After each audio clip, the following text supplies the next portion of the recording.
All right. All right. All right. How you doing, Dr. Ringer? It's good to see you this morning. Good. I'm doing well. Good to see you.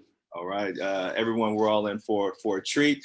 Let me do some formal introductions, and then we will dive directly into the discussion. So my name is Bryson White. I'm the Regional Faith Leadership Coordinator for Faith in the Valley. And welcome to the fourth conversation for the Faith in the Valley Justice Interview Series. Faith in the Valley is a multi-faith, multi-racial coalition of over 100 Central Valley congregations covering over 200 miles from San Joaquin to Kern counties, organizing in unity for our region's most vulnerable families and communities, and for a Central Valley that truly protects values and includes everyone. During this pandemic and at all times, this includes the right for everyone in the Central Valley to work, live, and grow in health, shelter, and community. The Faith in the Valley Justice Interview Series explores the intersection of faith and politics, primarily focusing on California's Central Valley. This space seeks to create a dialogue around the role of faith in shaping the public square. You can find the previous interviews that we've done on www.faithinthevalley.org. Thus far, we have interviewed pastors and community organizers. Today, we're interviewing a brilliant theologian who sits at the intersection of those two identities, who's also on my dissertation committee, Dr. Christophe Ringer. Brief bio for Dr. Ringer. Christophe D. Ringer serves as Assistant Professor of Theological Ethics and Society at Chicago Theological Seminary in Chicago, Illinois. He received his PhD in Religion, Ethics, and Society from Vanderbilt University. His research interests include African American religion and cultural studies, religion and politics, public theology, and social ethics. He is currently working on a book titled The Religious Crisis of U.S. Mass Incarceration that examines the religious meanings that sustain mass incarceration. Dr. Ringer's professional experience also includes a background in community development with the Chicago Community Loan Fund, as well as serving as a counselor at Riverbend Maximum Security Prison and behavioral treatment providers. In addition, Ringer served 10 years as pastor of Howard Congregational UCC and was actively involved with numerous campaigns to advance social justice. He is currently active in the campaign to abolish wealth-based pre-trial incarceration in Illinois. Ringer is a New Leaders Council Fellow, member of the U.S. Human Rights Network, board member of the Chicago Renewal Society, board president of A Just Harvest, and a leadership team member of the Workers Center for Racial Justice. Ringer is married to the wonderful minister, Kimberly Peeler Ringer. Welcome, Dr. Ringer. Let's dig in. Thank you. So a preface to question one. In California, Proposition 20 is a regressive proposition on the ballot this November. If passed, it will overturn the criminal justice reforms of Prop 47 and Prop 57 that Pico, California helped pass in 2014 and 2016, respectively. These reforms give adults who have committed nonviolent crimes a second chance, reduces our prison population, expands opportunity for parole, and allows judges discretion for how to charge juveniles. Overturning these reforms, which Prop 20 seeks to do, would return people to prison and expand our prison system once again, transforming the criminal justice system, which has over-incarcerated Black and brown residents. My question: the United States for the past 40 years has been obsessed with incarcerating Black and poor persons of color. As a nation that understands its social logics to be informed by the Protestant evangelical tradition, what do you believe are the theological roots in crafting Black criminality and the pursuant quest towards Black confinement? Thank you for that question. I think the best way to answer that is to discuss kind of the imprint of the Puritan era on American society. In particular, there's a tradition within the Puritan era called execution sermons. So I want you to imagine a minister standing next to someone who is about to be executed, the condemned, and the community is gathered around, and the role of the preacher is to articulate the theological significance of this execution. And the way that society was understood is you have family, state, cosmos. And family state cosmos is both organized and imbued with the will of God. So the criminal is understood as someone who is both ungrateful and disobedient and is punished by the state in order to receive their just deserts in hell. And part of the logic of execution sermons is to kind of, let the community know, hey, this could be you, right? But here's the thing. When you look at those execution sermons and you look at what happens when the offender is Black, there's an added extra meaning because those sermons articulate that this is what happens when Blacks are given freedom. Mm-hmm. So what's interesting here is that what we call substitutionary atonement, which is very much a part of a kind of Protestant evangelical tradition, at the heart of kind of the Puritan era, that substitutionary atonement gets inverted. Right? So instead of Christ standing in for me, right, taking the punishment that I rightly deserve, Black offenders stand in for Black people, right? And not only do they stand in for Black people, but they then are the rationale for the over-policing and the criminalization of Black people. And so because this is racialized, in a sense, whites get the benefit of what we call an ascribed righteousness or an imputed righteousness, and Black people receive an imputed criminality. More importantly, the Black offender is seen as a threat to the society, the city on the hill, civilization. And so you see this thread throughout American history that at critical moments, when America was in transition, when there was a crisis in the nation, Black people, in particular Black criminality, isn't just seen as a social problem, it's seen as a very threat to the fabric of society.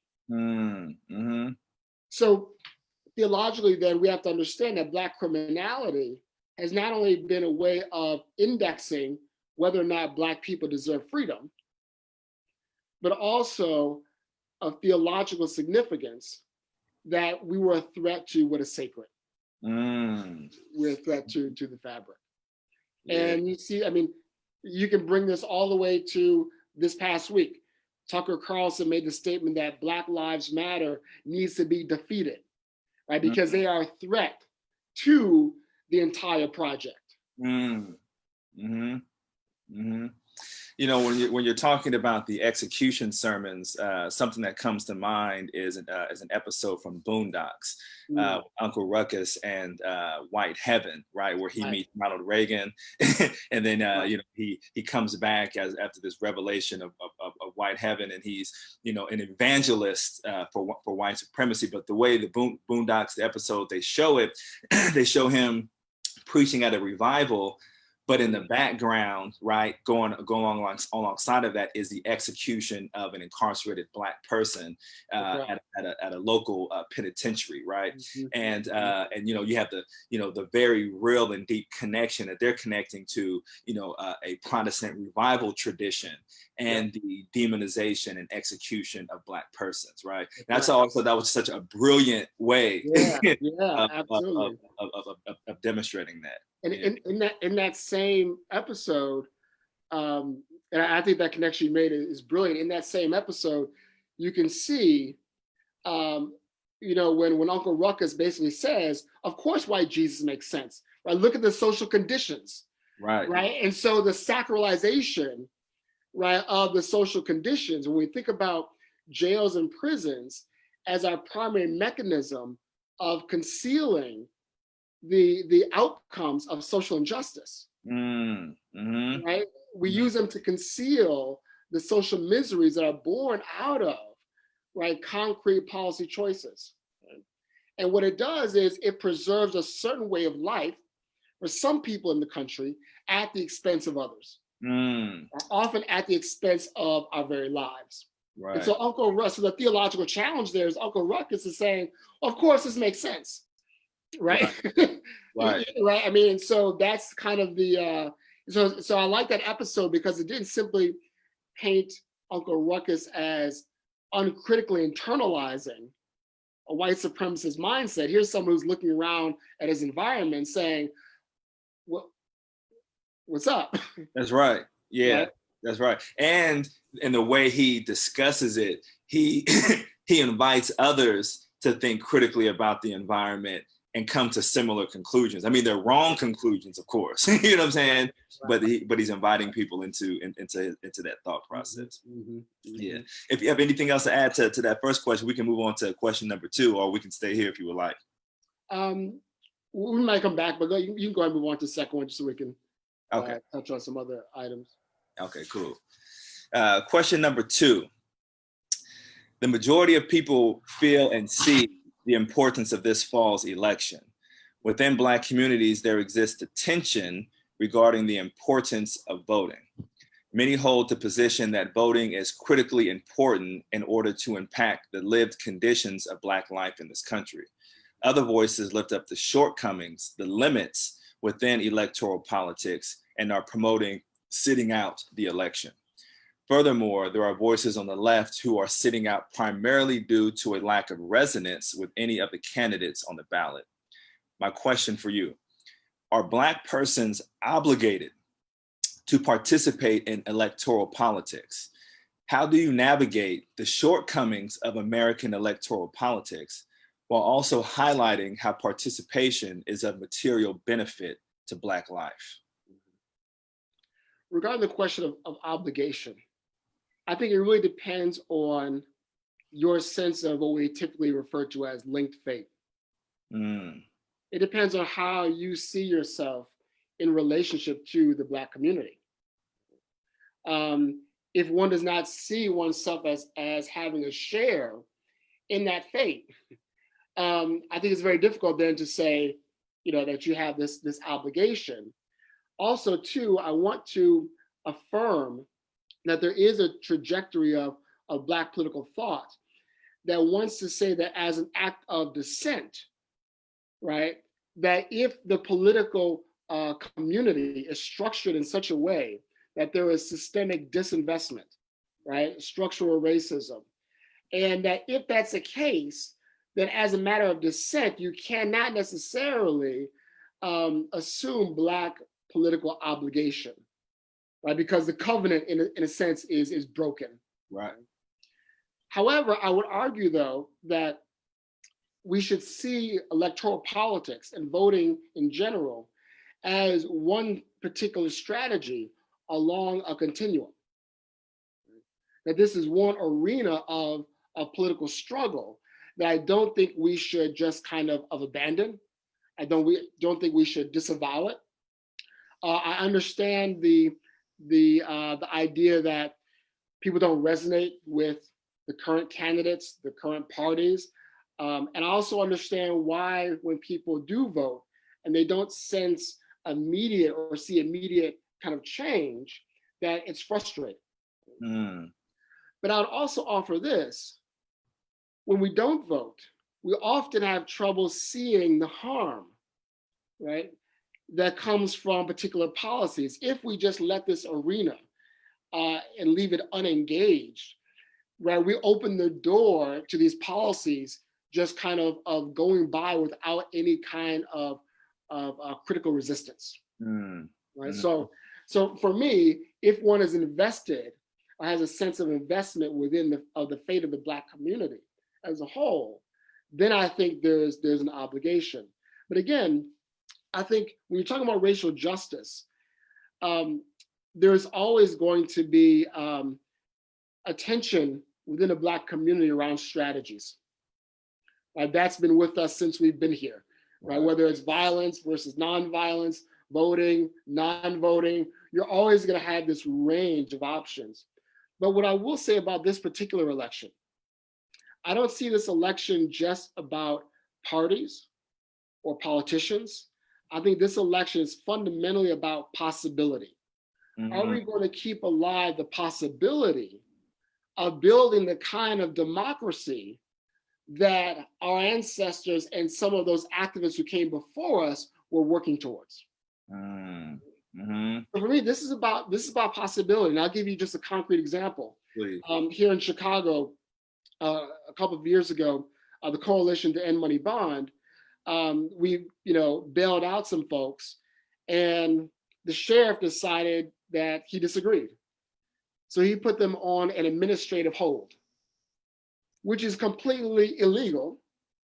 And so we sued, and we won in court and got them out of jail. Another 4 years of the Trump regime, I don't know if that's possible. Right? So even though, and there's a saying that I like, and I apologize, I can't call the name of the author, but it says, democracy may not exist, but you may miss it when it's gone, right? That for all of the problems and the shortcomings, and I would even say more than just shortcomings, for all of the systemic oppressions within our society, the ability for activists to be able to make those kinds of interventions, right? Even that, I think, is in jeopardy. So for me, there's no social justice movement that is not going to find itself, to find its work even more difficult, right, with another 4 years of a Trump regime. When you look historically at some of the worst kind of moments in history, in terms of fascism, genocide, et cetera, it never happens just overnight, right? There's certain things we chip away at it slowly, right? And that's kind of the moment that we're in, but also too, we're in a moment where nothing is being done in the dark. Right? I mean, this is all wide out in the open. And so we really need to be really cognizant that what we're looking at is not just an election, but this is about whether or not a minority, and explicitly a kind of white supremacist, right, culture, is going to have the apparatus, not just of the state, but of the military, the emboldenment of white supremacy and police forces and military. And I'm not a fearmonger, but I believe in accurate threat assessment, right? Right. So we need to have a sense of kind of where we're at, right? That there's no, the cover has been taken off. Right. Nothing is being done under the cover of secrecy. Right. All of the judges that are being appointed, this is a critical moment. And again, for me, it's not about Harris-Biden. It's about which one of these options keeps alive the possibility. And here I'm thinking about Vincent Harding, right? Vincent Harding, often he would say that the language of the civil rights movement was too small. He often referred to it as a Black-led freedom struggle for the advancement of democracy. And so for me, the question is, are we going to keep alive that struggle? Right? And one of these options before us keeps alive that possibility. Can you help us think more about the concept of linked faith? Can you maybe explain that and delve into it a little bit more? Sure.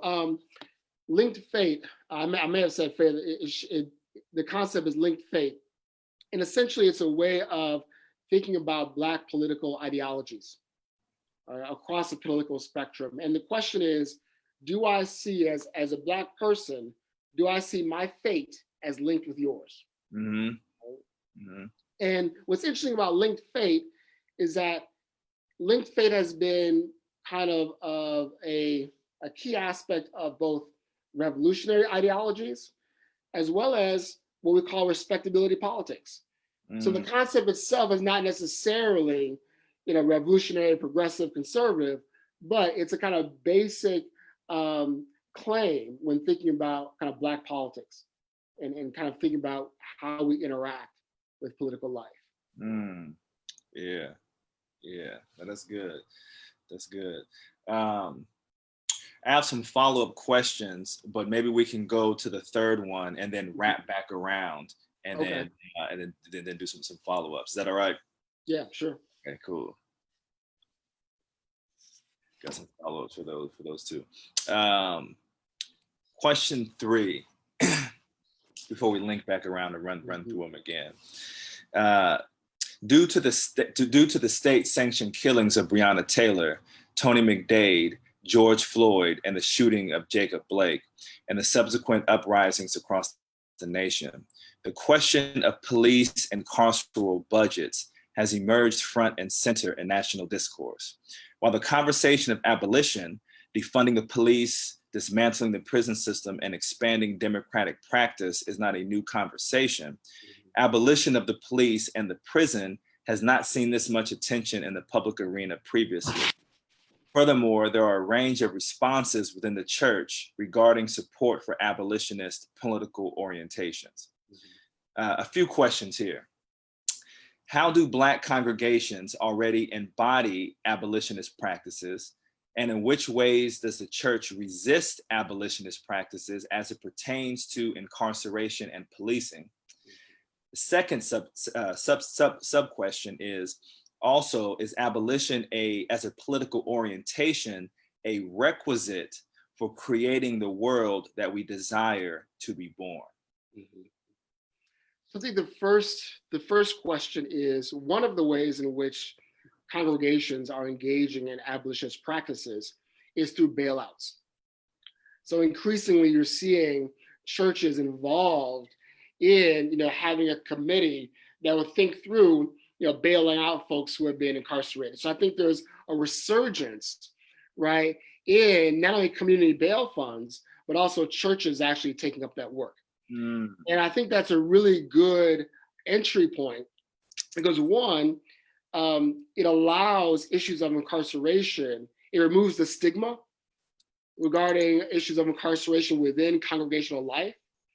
Oftentimes, within congregations, there can be a real stigma in terms of families who may have loved ones who are incarcerated, et cetera. And this kind of begins to remove that stigma, but it also gets churches involved in the conversation. Mm-hmm. It's a concrete way for people to be involved and to really say, what can we do about this massive problem, right? Especially for those who are pre-trial, right? Because pre-trial incarceration is one of the main kind of drivers of mass incarceration, right? Mm-hmm. We are literally kind of criminalizing poverty. Mm-hmm. So I think that's one way in which churches are beginning that conversation. I think in terms of how do they resist it, I think this is a tough question. And it's rooted in the dilemma of kind of being Black in this country, which is to say that part of what that means is that Black communities are consistently over-policed and underprotected, right? And it's precisely that underprotection that often kind of, you see somewhat of a wedge even growing now within among some Black activists. You have those who are solely focused on abolition of police, and there are others who are saying, wait a minute, what about the fact that murders in the Black community don't get investigated, right? And who actually cares about, when people are victimized in our communities? Right? So I think there's a tension there, and I think churches sometimes struggle with how to navigate that. The other aspect that I don't think we talk about enough is not only are Black people disproportionately affected, right, by the criminal justice system, but we're also profoundly employed by it.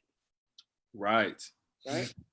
I mean, I experienced this when I was a pastor. You go to visit someone who's incarcerated, and the guards, hey, Pastor so, hey, how you doing? Tell Pastor so. I mean, right? And part of this has to do with, historically, public sector jobs was a particular route for economic improvement, right, for Black people.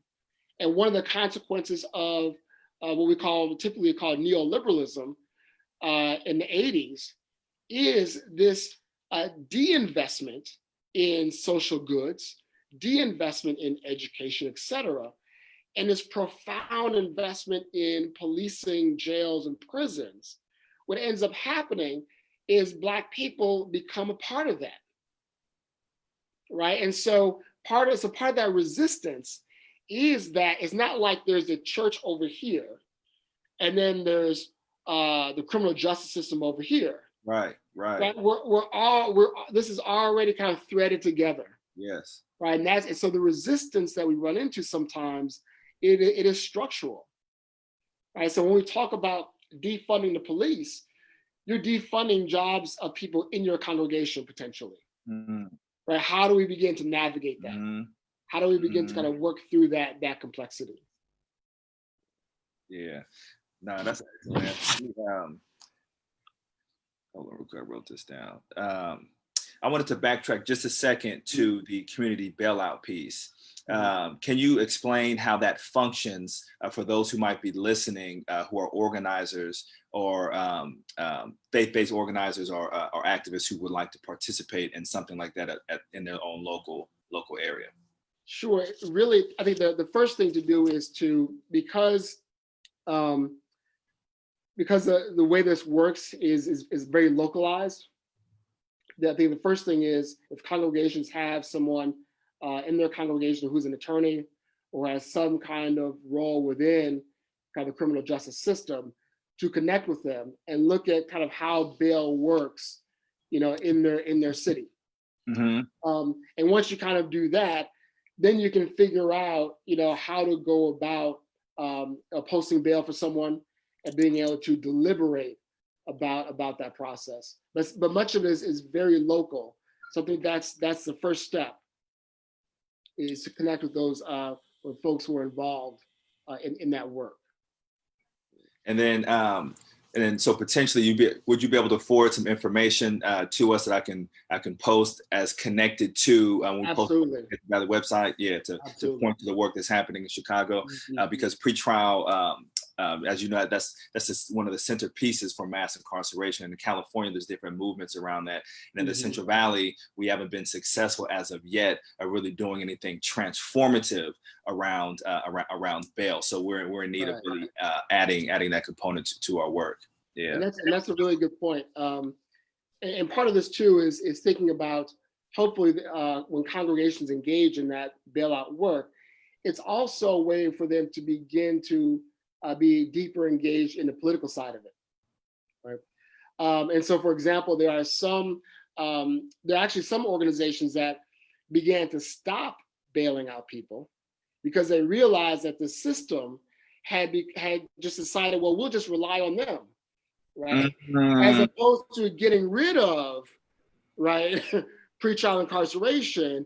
It's almost like the system just adapted, and we'll kind of use these other organizations as a way of kind of subsidizing this without the policy change.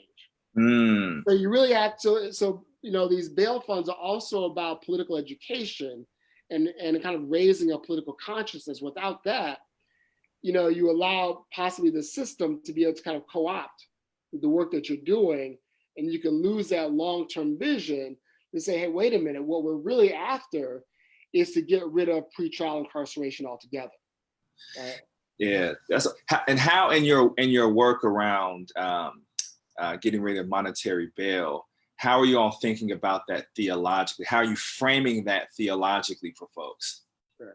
I think one way to theologically frame it, especially for churches, is this question of judgment, right? The idea that, so on the political side, the idea that you are innocent until proven guilty, right? The idea that you should not be in jail solely because you cannot afford bail. Mm. And part of what happens is, in the larger kind of culture, people assume that if you're in jail, you're guilty. Right.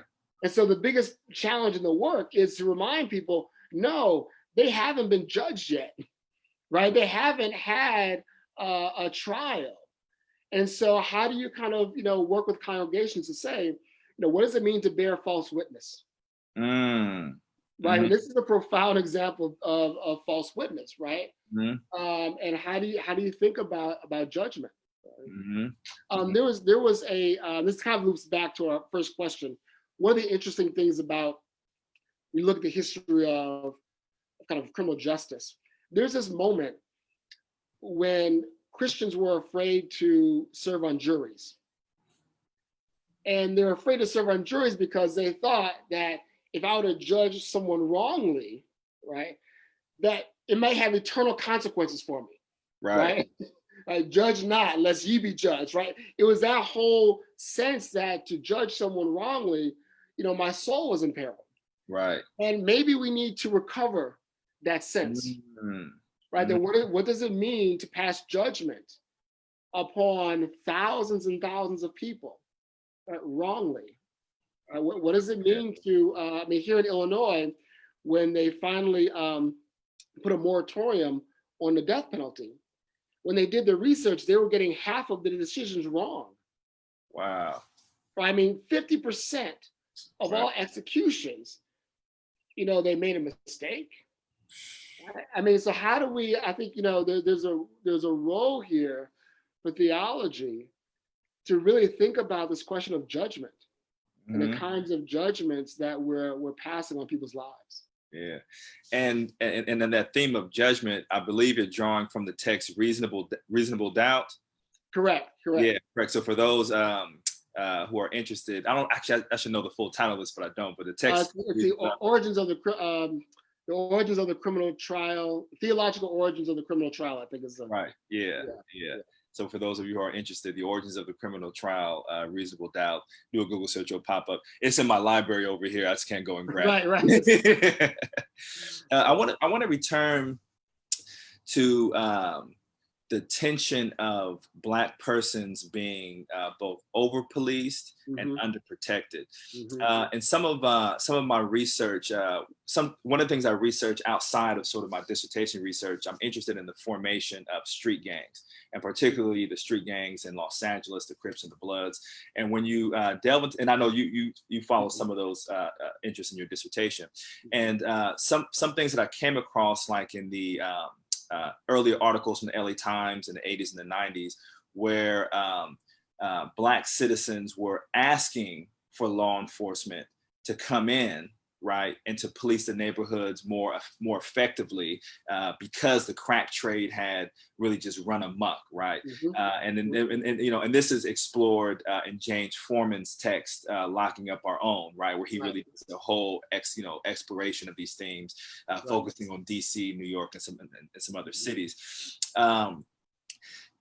Help us think through that tension, right, of Black persons feeling underprotected in communities, and the abolitionist desire for the ultimate removal of police officers from our communities.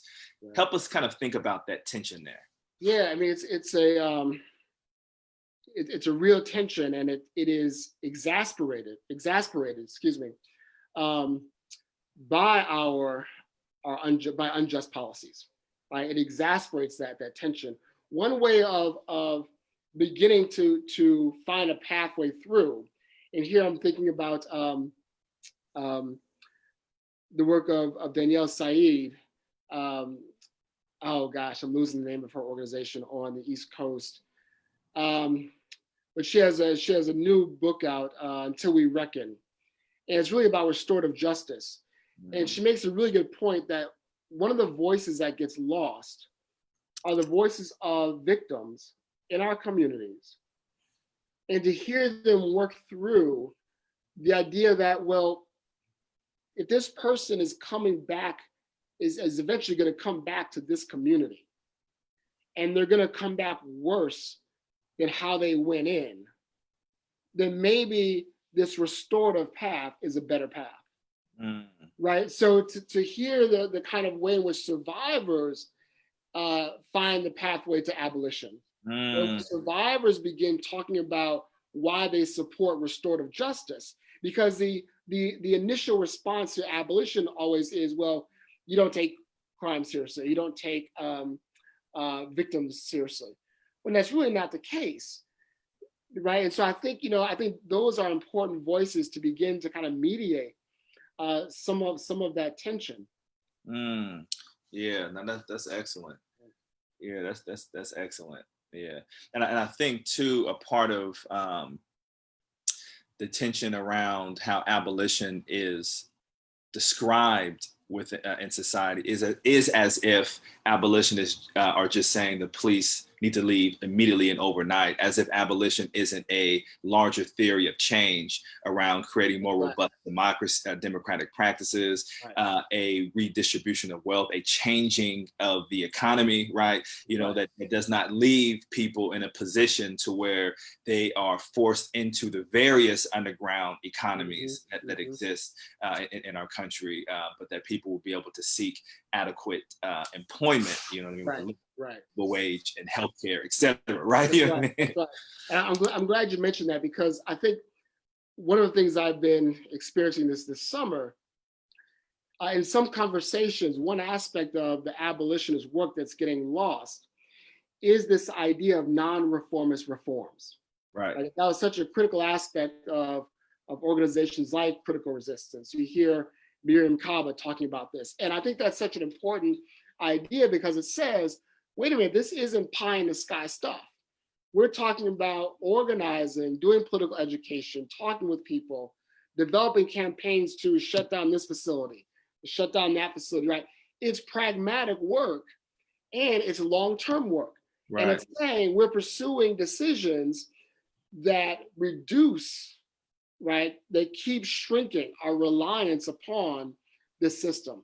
So, you know, so when you look at the work that abolitionists have been doing for decades now, it has never been this kind of free-for-all. That's just not a fair assessment of the work that's gone before. And I also think what has not been highlighted quite as much is when you look at some of the work that's been done on behalf of specific individuals. Oftentimes, abolitionists will say, you know, ultimately we're going to defer to the family. Maybe they don't want a kind of restorative option, but we're going to journey with them, right? Even as we're pursuing this longer vision, we recognize that this person has been harmed, and we're not going to simply impose, right, our perspective on their needs. That's right. So there's a journeying aspect to this work, and I think we need to make sure that doesn't get lost. I think I will say this, I think this also needs to be said, because of that framework of non-reformist reforms, so much good work has been done previously in terms of the political education. This summer, when the 8 Can't Wait campaign was launched, almost within 24 hours, you saw the 8 to abolition, because the groundwork had been done, and immediately we could say, hey, wait a minute, this 8 Can't Wait, these are reforms that are already in place. And they're ineffective. So the ability to kind of have that counter narrative in a very quick turnaround is a direct result of organizers that have been doing this work for such a long time. Yeah, no, that's right. That's right. That's definitely a good point to highlight.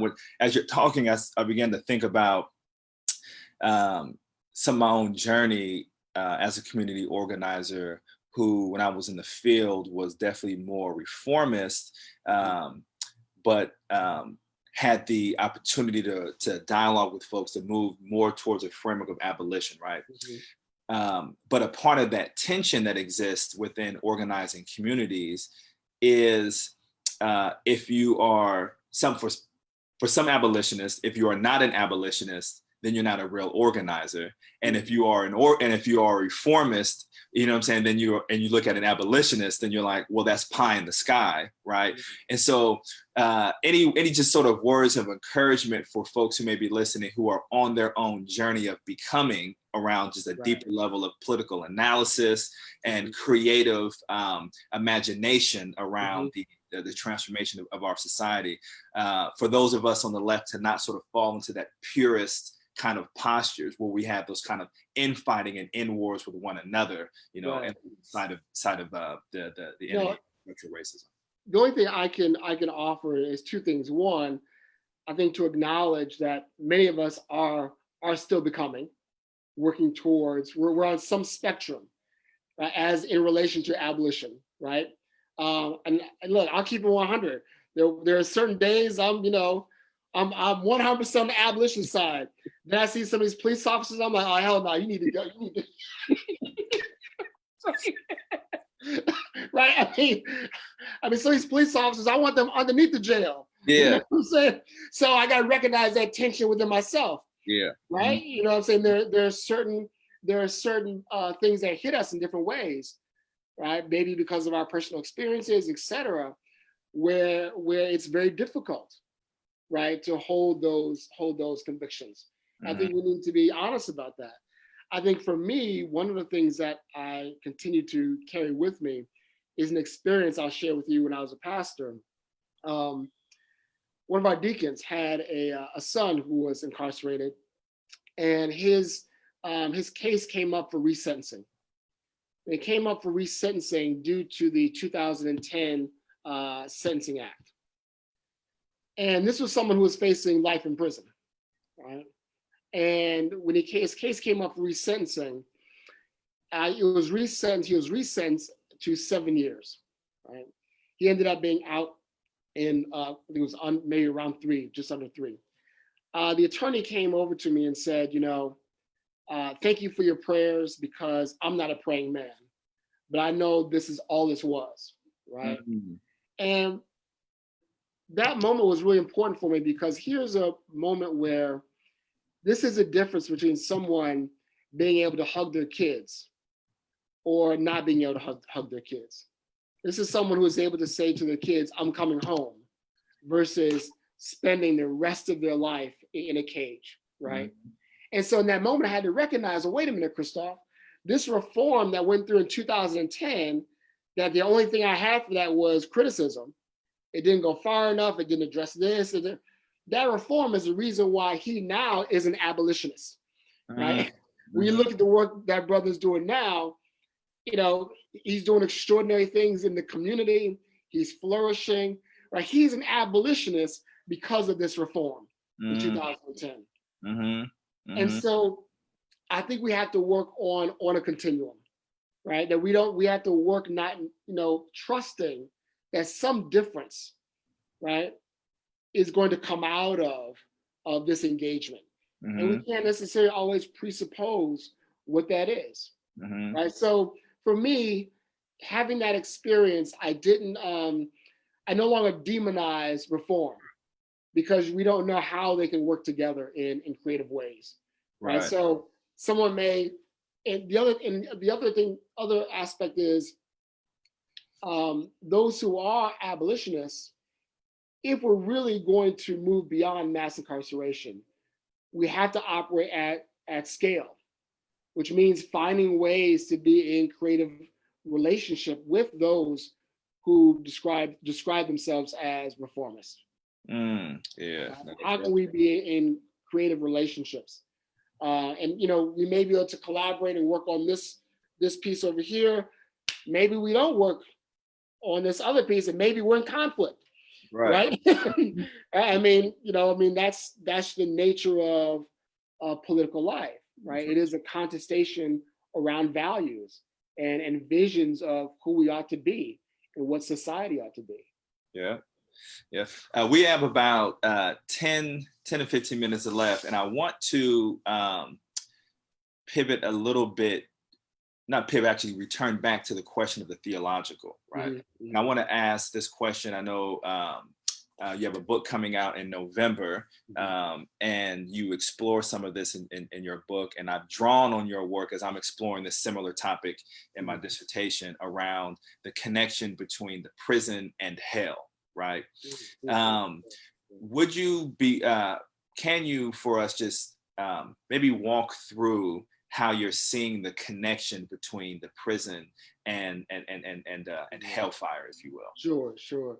So when you think of what I call the Christian imagination, when you think about the image of heaven and hell, right? The image of hell is the use of space and time as an instrument of punishment. As a hell means you're going to go to some place and you're going to burn forever. Right?